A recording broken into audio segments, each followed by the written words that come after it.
जो है। आज आपने आज आपने पढ़ने के लिए बोला था सर, ओ ये चैप्टर मैंने हाँ थोड़ा पढ़ाई भी किया था। हाँ, अच्छी बात है, अब मैं उसी में आ रहा हूँ ना। उसी उसी चीज को मैं अभी यहाँ पर पढ़ा रहा हूँ। एकदम ध्यान से सभी लोग अपने ऑडियो को बंद करिएगा। कुछ सवाल नहीं पूछना है जब तक मैं इसको खत्म ना करूँ, उसके बाद सवाल पूछिएगा, ठीक है। क्लास के एंड में सवाल पूछना है, क्योंकि अब आप लोग पूछेंगे तो फिर, है ना, गड़बड़ हो जाएगी। पहले हम यहाँ पर पढ़ लेते हैं कि इसके शब्दों के बारे में। अगर प्राण वायु के स्थान में स्पाइक होता है तो प्राण वायु, मैंने आपको बताया किसी आदमी को दौड़ा के काफी दूर तक दौड़ा, दौड़ दौड़ करके आए, नाड़ी चेक करेंगे तो प्राण वायु दिखाई देगा। प्राण वायु का रहने का जो स्थान है, कुछ आचार्य जैसे चरक है, चरक ने बोला है कि प्राणवायु हमारे नाभि में रहता है,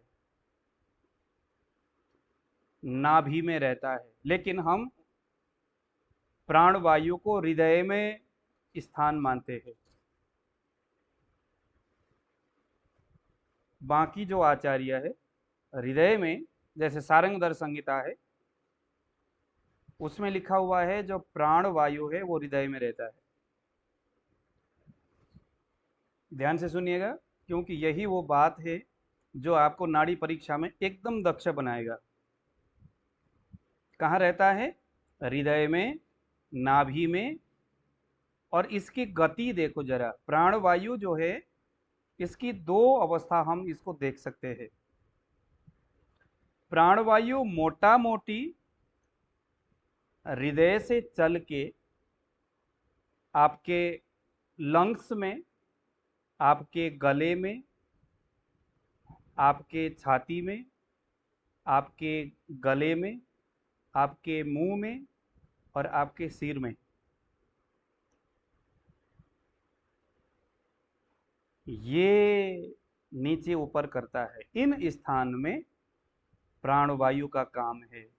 इनसे जुड़े हुए कोई भी चीजें हैं, गले में प्रॉब्लम है, कान का दिक्कत है, मुंह का दिक्कत है, आंख का दिक्कत है, सॉरी आंख का नहीं, ब्रेन का दिक्कत है, हृदय का दिक्कत है, ये एक गति प्राणवायु का है। प्राणवायु के कर्म देखो जरा। सबसे बड़ा प्राणवायु का जो कर्म है, प्राण मीन्स ऑक्सीजन। प्राणवायु प्रकृति से ऊर्जा को लेकर के शरीर के अंदर शरीर को ऊर्जावान बनाता है। हमारे शरीर में जो सेलुलर लेवल है, वहां प्राणवायु का एक दूसरा कर्म है, हीमोग्लोबिन बोलते हैं जिसको हम। उस हीमोग्लोबिन को, जो रस को वहन करता है, ब्लड के अंदर जो हीमोग्लोबिन है उसको वहन करने का जो काम है वो प्राणवायु का है।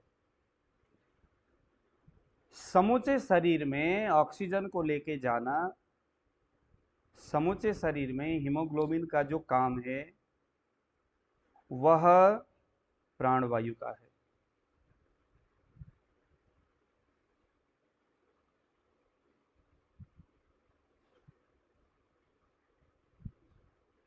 चरक संहिता देखो जरा, छठे सूत्र, अध्याय अध्याय नंबर 28। स्थानम प्राणस्य मूर्धोरः कंठ जिह्वस्य नासिका। प्राणस्य स्थानम, ये सारे प्राण के स्थान है। मूर्धा यानी मस्तिष्क, ये गला, जीभ, आस्य यानी मुख, नासिका यानी नाक, ये प्राणवायु का स्थान है। अब नाक का मतलब हम क्या समझेंगे? कभी साइनस, नाक में से पानी बह रहा है, तो साइनस जो हो रहा है, प्रतिशय जिन्हें हम कहते हैं, प्राणवायु से जुड़ी हुई चीजें हैं। ऑक्सीजन को नाक और मुंह के माध्यम से अंदर ले जाना, भोजन को, पानी को बाहर से अंदर की ओर ले जाना। कोई रोगी अगर बोलता है कि सर मेरे तो गले में रोटी हमेशा अटक जाता है, बुरा हाल हो जाता है, यानी प्राणवायु के कर्म की हानि हो रही है। आपको प्राण वायु के स्थान में स्पाइक होगा।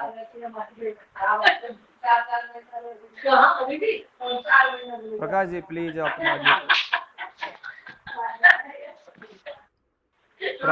को प्राण वायु का कर्म। अपने सभी लोग ऑडियो को म्यूट रखिए, मैं डिस्टर्ब हो जाता हूं अगर आप ऐसे करते हो तो प्लीज। प्राण वायु का दो तरह के कर्म हमने देखा, एक तो नाभि या लगभग हृदय से उड़ करके ऊपर जा रहा है और ऊपर से मुंह और नाक के माध्यम से ऑक्सीजन को अंदर ले जा रहा है, और जो अंदर आया हुआ ऑक्सीजन है उस ऑक्सीजन को प्राण के रूप में, ये प्राण वायु उसको जीवन के रूप में, प्राण के रूप में शरीर में संचार करता है। वो प्रत्येक सेल को जीवन देने का काम करता है, उसको बल देने का काम करता है। इसका मतलब ये हो गया कि जो प्राण वायु है वह लगभग आपके शरीर में जो ऊर्जा है, सुश्रुत में कुछ शब्द है, वायुर्यो वक्त्र संचारी प्राणो नाम देहधृक्। दूसरे आचार्यों ने भी विमर्श दिया है इसके बारे में। वक्त्र संसारी प्राणो नाम देहधृक्, पूरे वक्त्र यानी पूरे शरीर में जो संचार करता है। देहधृक् यानी प्राणवायु देह का धारण करता है। देह का धारण करने का मतलब है आपके समूचा शरीर को स्टेबल रखना, मेंटेन रखना प्राण का काम है। शरीर में दोष में सबसे बलवान, मजबूत, जो सबसे महत्वपूर्ण कोई है तो वह है प्राणवायु। प्राण के बगैर जीवन नहीं है, यह जीवन का आधार है।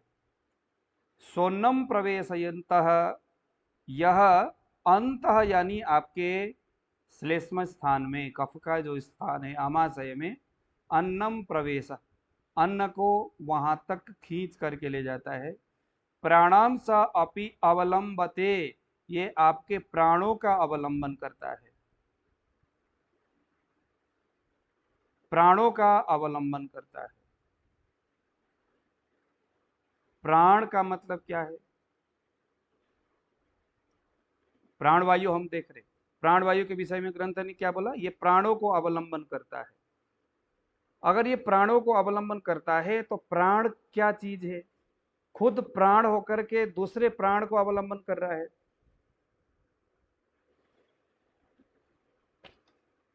आ रहा है समझ में? इसका मतलब प्राण नाम का कोई चीज है जो शरीर में एक नहीं है, प्राण और भी है, जब भी तो ये उसको अवलंबन करने की बात कर रहा है, प्राणों का अवलंबन कर रहा है। तो क्या क्या है प्राण जिसको ये अवलंबन, अवलंबन करने का मतलब है उसका उसका भरण पोषण करना। अवलंबन का मतलब है उसका भरण पोषण करना, उसके चारों ओर से उसको रक्षा करना। ध्यान से सुनना, ये प्राण वायु जो आपके इंडेक्स फिंगर के डिस्टल कर्वेचर पर जो दिखाई दे रहा है, इसका सबल होने का मतलब है आपके अन्य प्राणों का अवलंबन हो रहा है शरीर में। अगर वो सबल नहीं है, वहां आपको डिस्टर्ब लग रहा है, वो हम दिखेंगे बाद में कैसे होता है वो, इसका मतलब है ये प्राणों का अवलंबन नहीं कर रहा है। अगर ऐसा है तो आपको अब ये नोट करना होगा प्राण है क्या क्या चीज है। तो नोट करिए जरा, प्राण का मतलब है पहले नंबर में अग्नि,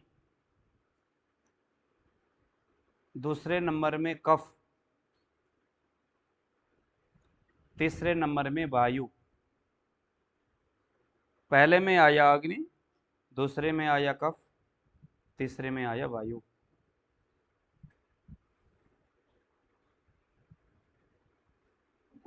अब यहां आचार्य सोम और वायु तो लिख रहे सोम यानी चंद्र अपना कफ, और वायु तो लिख रहे, लेकिन यहाँ पित्त न लिख करके अग्नि लिख रहे हैं। तो यहाँ जो हम कफ पित्त वायु में जो पित्त बोलते हैं, यहाँ अग्नि उस पित्त का प्रतीक नहीं है, ये अग्नि आपके जठराग्नि के अग्नि की बात कर रहा है। ये जो अग्नि महाभूत है ये उसकी बात कर रहा है।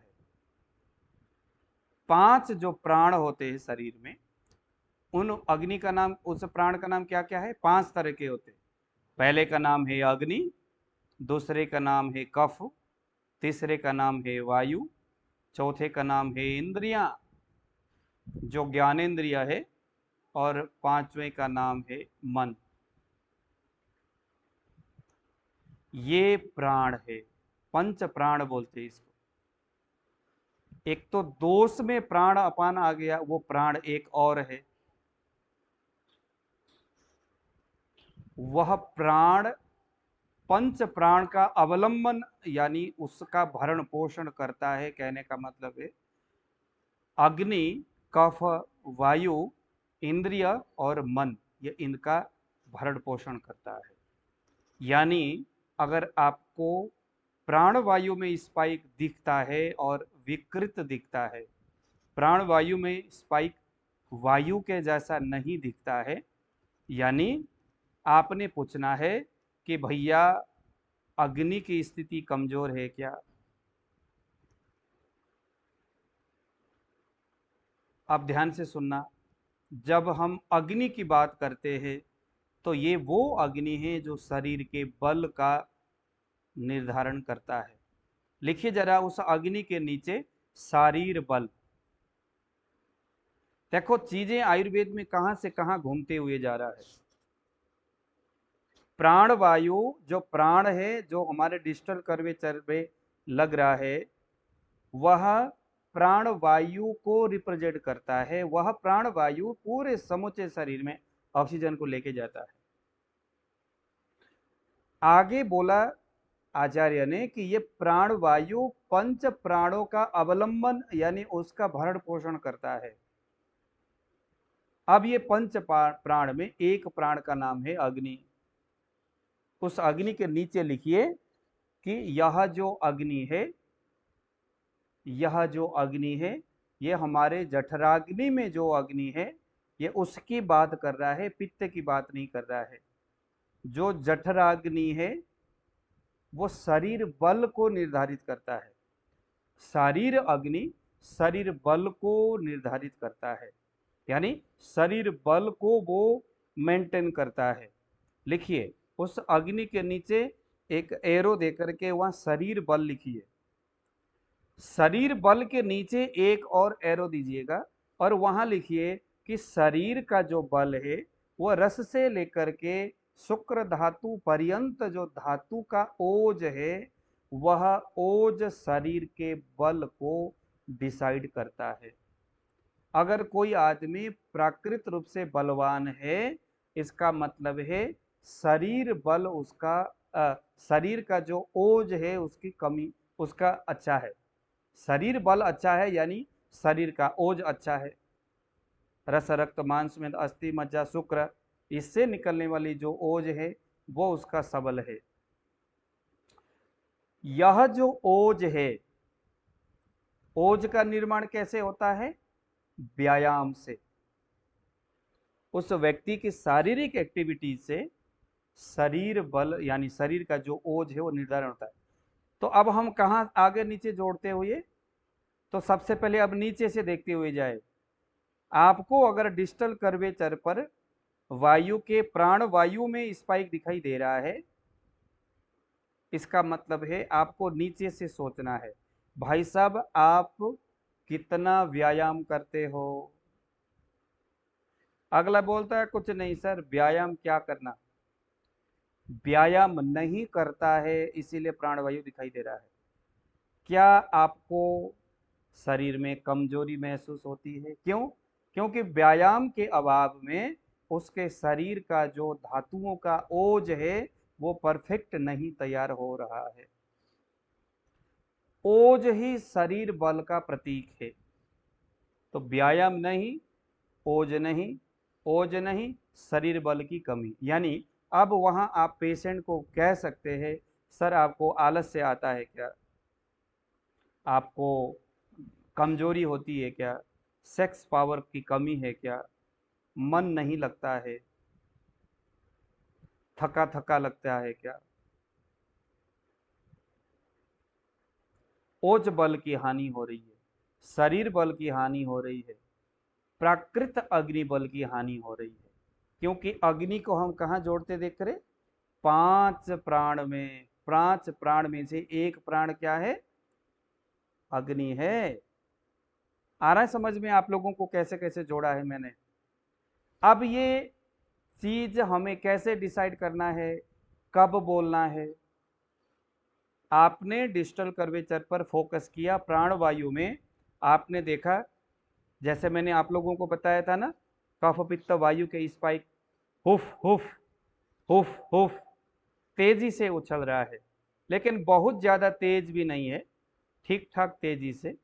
हुफ हुफ हुफ हुफ पित्त है ये।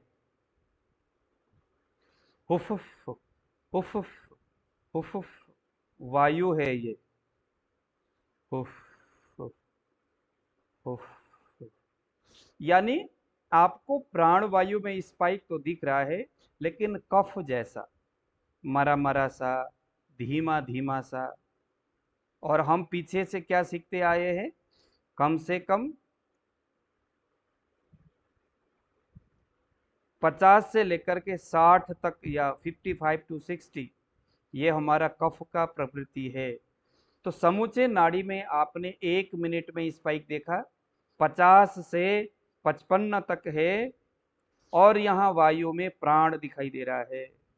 और उस प्राण में भी आपको कमजोर स्पाइक, मोटा मोटा, भारी भारी, कोई उछाल नहीं हो रहा है, बहुत मरा मरा सा। नाड़ी में कोई बेग ही नहीं है, उसकी कोई गति ही नहीं है, कोई गति नहीं है, कोई बेग नहीं है। दिखाई तो दे रहा है, लेकिन बहुत स्लो, बहुत लूज नाड़ी है, कोई उछाल नहीं है, उसका कोई रिदम फिक्स नहीं है। इसका मतलब है उसके जो प्राण, उसके 5 प्राणों का अवलंबन कर रहा था, जिसमें से एक प्राण है अग्नि, उस अग्नि की हानि हो गई है। अब उसको चिकित्सा हमने बोलना है। आपने उसको बोला कि महाराज बड़े आलसी लगते हो, काम करने का मन नहीं करता, शरीर में इंद्रिय आपका जो है, इंद्रियों की थकावट हो रही है। प्राण वायु, अभी श्रेयस जी ने कहा कि डायबिटीज है, तो प्राण वायु अग्नि का अवलंबन कर रहा है। और दूसरे नंबर में प्राण, पंच प्राण में क्या है? पहला नाम है अग्नि, दूसरा नाम है सोम, यानी प्राकृत कफ। कफ है बट विकृत नहीं है, प्राकृत है। प्राकृत कफ को अवलंबन करता है। कफ का काम क्या है? कंस्ट्रक्शन करना, मेंटेन करना, आपके शरीर में विल पावर को देना, ये प्राकृत कफ है। अगर आपको उस जगह पे स्पाइक हो रहा है, इसका मतलब हम कह सकते हैं कि अंग में, शरीर जो है टूटा टूटा सा लगता है। प्राकृत कर्म की हानि, कफ की हानि। अब आ गया वायु। वायु आ गया। वायु का 3 कर्म है, गति, ज्ञान और प्राप्ति। हमने वायु में पढ़े थे ना पहले। वायु का 3 ही तो कर्म है। गति, उसके मूवमेंट करना, मल मूत्र वीर्य आपका आर्तव। हाँ जी, सौरभ जी बताइए। सर एक डाउट था, आप मतलब बोल रहे हैं कि प्राण में मतलब उत्साह नहीं रहना, शक्ति नहीं रहना सर, लेकिन वो तो उदान वायु का काम है ना, तो फिर वो मैं प्राण यहाँ, वायु। नहीं नहीं नहीं नहीं, ये प्राण का भी काम है, वही तो मैं बता रहा हूँ ना। उदान का भी यही काम है, प्राण का भी यही काम है, क्योंकि प्राण वायु 5 प्राणों का आधान करता है। प्राण वायु अगर माइनस में होगा, देखो जिस आदमी के सेल डाउन हो जाए, अब सेल को तो डाउन होने नहीं देना कौन करता है? ऑक्सीजन करेगा, हीमोग्लोबिन करेगा। हीमोग्लोबिन ऑक्सीजन को ही अगर हम प्राण मानते हैं, तो प्राणवायु जब मजबूत होता है तो इंसान को बड़ा एनर्जेटिक बनाता है। अगर प्राणवायु डाउन हो जाएगा तो उसकी एनर्जी लेवल डाउन है। प्राण यस को सर। इस हिसाब से देखो, वो प्राण है, प्राण ही है सर्वोत्तम। उदान वायु को हम अलग तरह से, अभी चरक देखो ना, चरक 28 नंबर के, इसीलिए मैं आपको बुक सामने रख रहा हूं। इस बुक में जो बताया है उसके हिसाब से हम आपके सामने रख रहे हैं। सुश्रुत आदि बुक भी मेरे बगल में पड़ा हुआ है, सबका निचोड़ में आपके सामने रख रहा हूं। प्राणवायु इन 5 प्राणों का करता है। तो एक है अग्नि, एक है सोम यानी कफ, तीसरा है वायु। अगर प्राण वायु में आपको स्पाइक कमजोर दिखाई दे रहा है, फलस्वरूप क्या होगा? आपके शरीर में ओज की कमी, अग्नि की कमी और प्राकृत कफ की हानि हो रही है। वायु का वो 3 कर्म, गति, ज्ञान और प्राप्ति। प्राण वायु दिखाई दे रहा है, बच्चा ठहरेगा नहीं लेडीज में, क्योंकि यह स्थिरता वायु ही कर रहा है। कॉन्स्टिपेशन हो सकता है, गति जो देने वाला काम है कॉन्स्टिपेशन। यहाँ पर अगर कफ जैसा स्पाइक वहां दिखाई दे रहा है तो स्थिरता आ रही है उसके गति में। पित्त दिखाई दे रहा है तो ज्यादा उदंडता उसमें दिखाई दे रहा है, वो हम बाद में सीखेंगे। इंद्रियां, प्राण वायु में अगर स्पाइक दिखाई दे रहा है तो इंद्रियों में शिथिलता, इंद्रियों की जो जो कैपेसिटी है वो कमजोर। जैसे आंख है, देखी हुई चीजें याद नहीं हो रही है। स्मरण शक्ति भी तो यही, हालांकि स्मरण शक्ति उदान वायु का भी काम है, उसको हम अलग तरह से ग्रंथ जैसे बताता है उस हिसाब से देखेंगे। और मन, अगर प्राणवायु में स्पाइक होता है तो मानसिक स्थिति से भी वो कमजोर रहेगा, अस्थिर मन वाला होगा, अस्थिर मन वाला होगा या बहुत स्थिर मन वाला होगा। कोई बात नहीं भाई साहब, आपका जो भैंस है वो गाड़ी के नीचे आ गया, मर गया, आजा, कोई बात, उठा के ले आया। जैसे वो जनक राजा थे ना, उनको कह दिया भाई आपका तो पूरा नगर जो है जल गया, अब ये दर्शन पड़ रहे थे, कहता अच्छा कोई बात नहीं। तो मन जो है यह भी प्राण ही इसको आधान करता है। तो ये सारी चीजें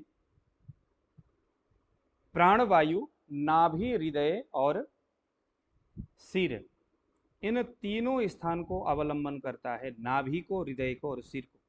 इसलिए प्राणवायु में अगर स्पाइक हो रहा है, आपका ध्यान इन 3 सद्य प्राण हर मर्म है, ये नाभि, हृदय और सिर, इन तीनों स्थान में आपका ध्यान जाना चाहिए।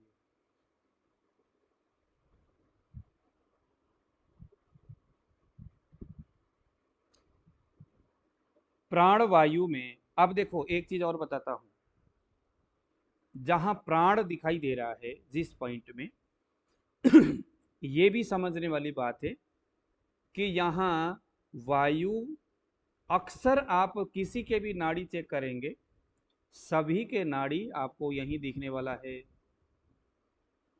क्योंकि सामान्य अवस्था में जो वायु है वो इसी जगह में दिखेगा, क्योंकि वायु गति कारक है, 5 वायु को उसने मेंटेन करना है। और उदान वायु गति का प्रतीक है। किसी के भी नाड़ी आप चेक करेंगे तो वहां प्राणवायु दिखना सामान्य बात है, लेकिन उस प्राणवायु की जो स्पाइक है वो अगर सामान्य नहीं है, जो स्पाइक हो रहा है वो सामान्य हो सकता है, हर किसी के वहां आप देखोगे तो सामान्य अवस्था में डिस्टल कर्वेचर पर स्पाइक दिख सकता है। हमने देखना है कि वहां पर जो स्पाइक लग रहा है वो वायु के जैसे हुफ हुफ ऐसा ना करके मंद मंद, मरा मरा सा, बहुत कमजोर या बहुत उछलता हुआ सा जा रहा है, इरेगुलर स्पाइक हो रहा है। इसको अगर समझ में आया, पकड़ में आया, समझ लो यहां दिक्कत है, उसके अग्नि में दिक्कत है, उसके मन में दिक्कत है, उसके सब कुछ गड़बड़ है। उसके एनर्जी लेवल बहुत ज़्यादा स्लो है।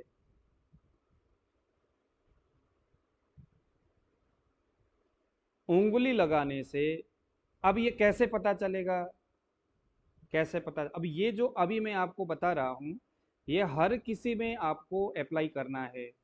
जिस किसी भी शब्दोश में मैं कहूँगा उन सभी जगह में आपने अप्लाई करना है। तो लिखिए जरा, सबसे पहले नंबर में, अगर आपको डिस्टल कर्वेचर पर वायु के स्थान में स्पाइक हो रहा है और वह स्पाइक उंगली ऐसा करके आगे पीछे प्रेस करने पर, आगे पीछे उसको प्रेस करिए, उंगली को प्रेस करना है, आगे पीछे घुमाइए, ऐसा करके रोटेट करिए उसको प्राण वायु के पॉइंट में, ऐसा करके आगे पीछे ऐसे चारों ओर उसको रोट करिए, ऐसा घुमाइए। घुमाने से आपको वहां पर कड़कपन लगता है, कड़कपन, हार्डनेस लगता है, कड़क लगता है, बहुत हार्ड लगता है। इसका मतलब ये प्राण वायु वायु वात दोष से प्रभावित है। अगर हार्ड लगता है, वात दोष से प्रभावित है। इसमें दो बातें हो सकता है, या तो वह व्यक्ति बुजुर्ग हो सकता है, उसकी जो आर्टरीज है वृद्ध अवस्था के कारण कठोर हो गया हो। अगर जवानी है तो कोई गहरी व्याधि है इसमें। अगर हार्ड लगता है तो प्राण वायु के स्थान में वायु दिखाई दे रहा है।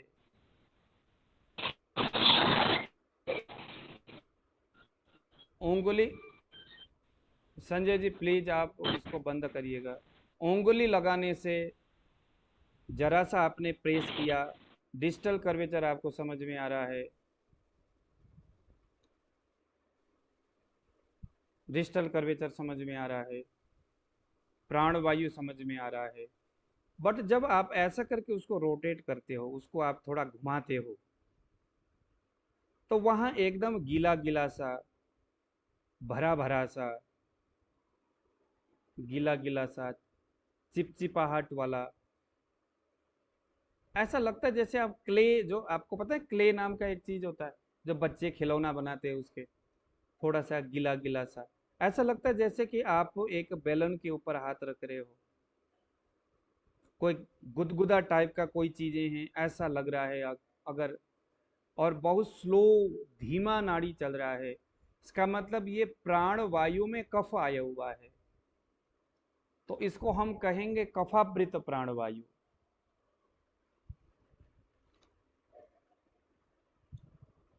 इन चीजों को याद करना थोड़ा मुश्किल हो सकता है, लेकिन अगर याद हो पाया तो इससे बेहतर और कुछ नहीं।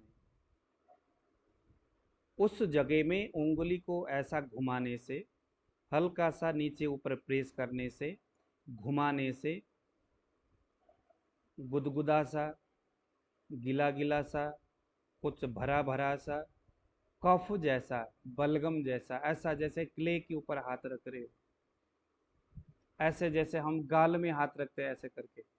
कोई भरा हुआ गाल है किसी का, मेरा तो सूखा हुआ हो गया, किसी का भरा हुआ गाल हो, सौरभ जी ने लगाया, श्रेयस जी आप मत लगाइए, सूखा हुआ है आपका, कंफ्यूज हो जाएंगे आप। हाँ आपका सूखा नहीं है, आप भी लगाइए, लगाइए, श्रेयस जी लगाइए। ये देखिए जरा, एकदम है ना, देखिए थोड़ा सा मुंह को फुला लेना, नहीं तो गाल को, गीला गीला सा, भरा भरा सा, कुछ चिपचिपाहट जैसा आपको प्राण वायु में स्पाइक है। और कुछ वैसा अगर आपको स्पाइक लग रहा है जहां उछाल नाम का कोई चीज नहीं है, अंदर से ऐसा लगता है कि अंदर से कोई कुछ धड़क रहा है, अंदर से कोई सेंसेशन हो रहा है, लेकिन गीला गीला भरा भरा लग रहा है, समझ लो ये कफावृत प्राण है। अब नोट करिए, अगर कफावृत प्राण होगा तो वही जो मैंने पहले आपको बताया, दौर्बल्यता, शरीर में वीकनेस दिखाई देगा, वीकनेस, कमजोरी दिखाई देगा।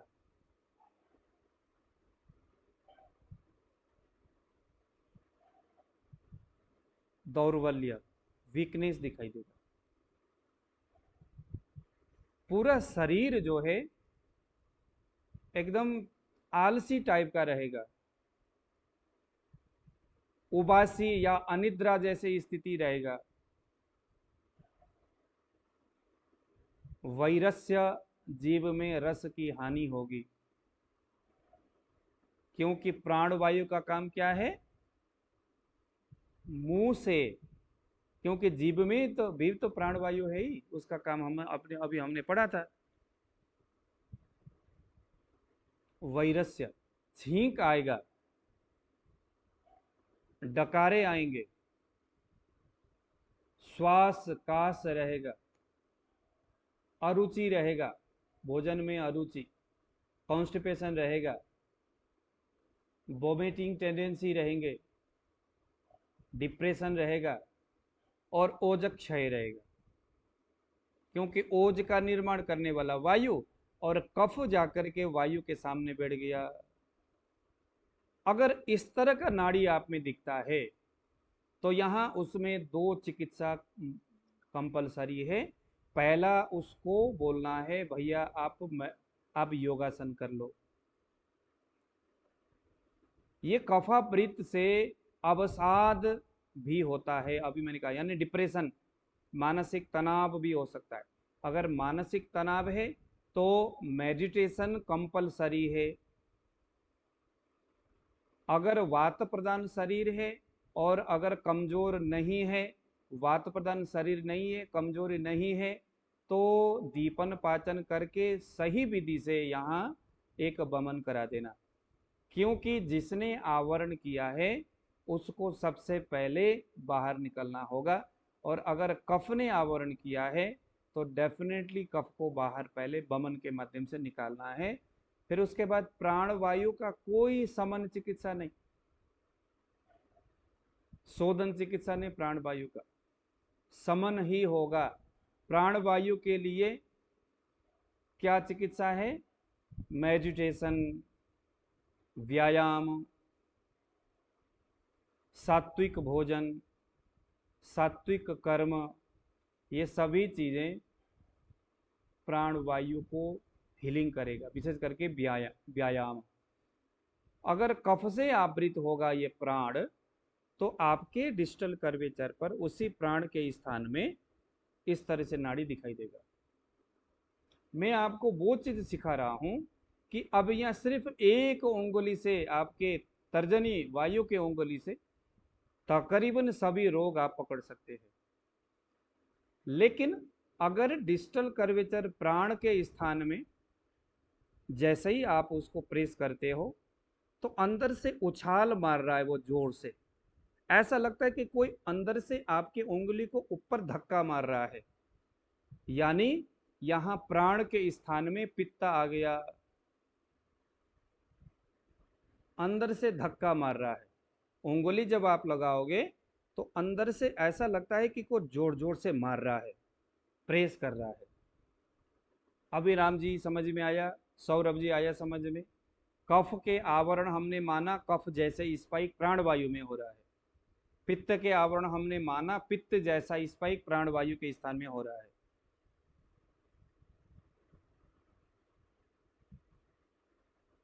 इसका मतलब है कि पित्त के बढ़ने के वजह से प्राणवायु प्रभावित है, यानी शरीर में जो पित्त है बढ़ गया, बढ़ करके प्राणवायु के स्थान में आकर के उस प्राणवायु के मान को रोक रहा है। रोकने से प्राणवायु जो है वो अपने मान से बढ़ रहा है। ध्यान देना, ये आवरण का कॉन्सेप्ट है जो मैं आपको बोलता था ना कि भाई आवरण सबसे मुश्किल वाला कॉन्सेप्ट है, समझने में नहीं आता।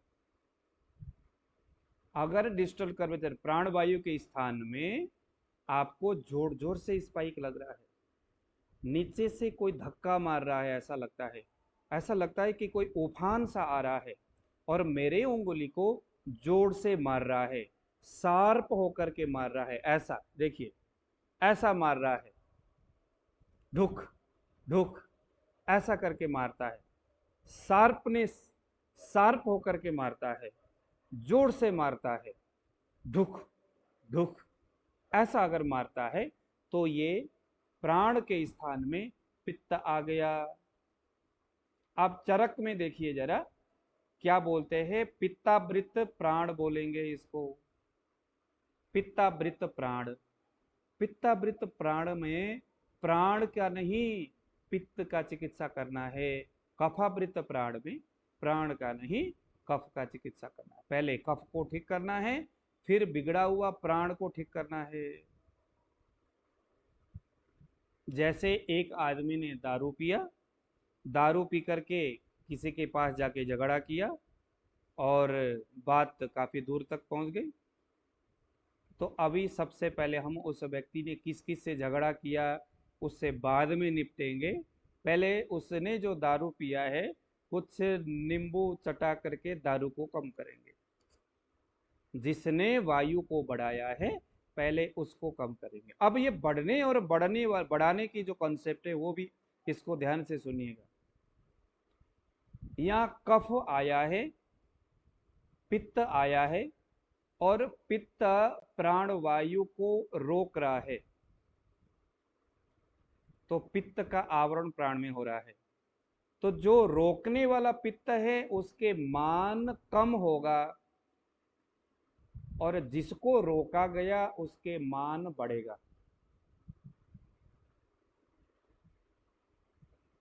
सौरभ जी समझ में आया आपको? पित्त नहीं नहीं समझ में आया सर। नहीं आया, ठीक है, मैं अभी फिर से बता रहा हूं। मान लीजिए हिमालय से पानी बहते हुए किसी एक जगह में आया। पानी लिमिटेड है, जो भी है लिमिटेड है, पानी बहते हुए आया और एक जगह आपने बांध बना दिया। बांध आपने मिट्टी का बनाया और आप ये सोच करके बनाया कि जो पानी आ रहा है उस पानी को आगे जाने नहीं देना है। मिट्टी के बड़े से आपने आपने वो बना दिया, बड़ा लंबा चौड़ा मोटा तगड़ा आपने बनाया। ऊपर से पानी अब जो आ रहा है, रोकने वाला कौन है? मिट्टी का बांध। किसको रोकना है? पानी को। देखो आवरण का कॉन्सेप्ट समझ लो, बहुत जरूरी है। जितने भी भटकने वाले रोगी हैं वो इसी आवरण से भटकते हैं, क्योंकि इसको समझने वाला कोई नहीं है, क्योंकि नाड़ी देखना नहीं आता किसी को। अब आप सीखोगे। पानी धीरे धीरे धीरे धीरे आ रहा है, पहले थोड़ा आया, फिर उसी थोड़े मात्रा में बढ़ता हुआ आया। बांध आपने बड़ा मिट्टी का बनाया है मगर, लेकिन बड़े ही स्ट्रॉन्ग। आपको लगा कि यार ये तो पानी तोड़ेगा नहीं, लेकिन कुदरती क्या हुआ, धीरे धीरे पानी बढ़ता गया बढ़ता गया। आपने रोक दिया ना तो वो स्टोर होता गया। आप बताइए यहाँ क्या होगा? जो मिट्टी है उसका मान कम होगा या पानी का मान कम होगा? बताइए कोई। मिट्टी का मान ज्यादा होगा सर, रोके हुए है ना उसको। हाँ, नहीं नहीं, मैं कह रहा हूँ 1 साल के बाद, 2 साल के बाद, 5 साल के बाद अगर कोई कम होगा, अगर कोई घटेगा तो मिट्टी घटेगा या पानी घटेगा? मिट्टी मिट्टी मिट्टी कैसे मिट्टी घटेगा? घटेगा। सर वो मिट्टी बह के कैसे जाएगी। मिट्टी कैसे मिट्टी का घटेगा? पान कम होगा, वो मिट्टी पानी जो खत्म करेगा ना, पानी जो है मिट्टी को धीरे धीरे धीरे धीरे उसका क्षय करेगी। पानी उसको खींचता जाएगा। पानी चाहता है कि इस मिट्टी ने मेरे रास्ते को रोका है, भैया आगे जाने तो दे दो। वो प्रबल बल लगाएगा और आगे बढ़ने का प्रयास करेगा, लेकिन मिट्टी बड़ा जबरदस्त खड़ा है रास्ते में। तो जो रोकने वाला है उसके मान कम होने वाला है, जिसको रोका गया है उसके मान बढ़ने वाला है। रोकने वाला मिट्टी का मान कम होने वाला है, बढ़ने वाला पानी का मान धीरे धीरे बढ़ने वाला है। जो बढ़ने वाला पानी है वो धीरे धीरे रोकने वाले उस मिट्टी को नाश कर देगा। मिट्टी को हटा करके पानी जब तक बाहर जाए उतने में पानी एक स्तर में पहुंच जाएगा और चारों ओर से बिखर करके बाहर निकल जाएगा। हमारे शरीर में भी प्राणवायु जिस शरीर में काम करता है, पित्त रूपी मिट्टी के ढेर ने उसको रोक रखा है। 1 दिन रोका, 5 दिन रोका, 10 दिन रोका, 1 महीने रोका, 1 साल रोका, 2 साल रोका। मान किसका कम होगा? मिट्टी का। पित्त का। धीरे धीरे पित्त का मान कम होता जाएगा। मान किसका बढ़ेगा? वायु का बढ़ेगा। आप ध्यान से समझने वाली बात है। मान किसका बढ़ने वाला है? वायु का। चारों ओर से बिखर के निकल जाएगा आपके हर जगह से। संचयम च प्रकोपम च प्रसरम स्थान संश्रयम, ये जो शब्द है इसी भाव को दर्शाता है। आप ध्यान से सुनना। जब पानी बह करके आता है, इसमें चिकित्सा पानी का करोगे या उस मिट्टी का करोगे?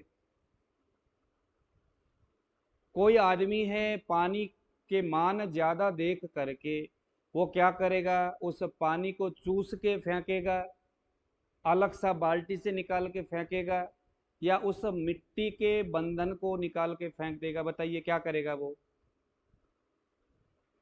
समझदार कौन है?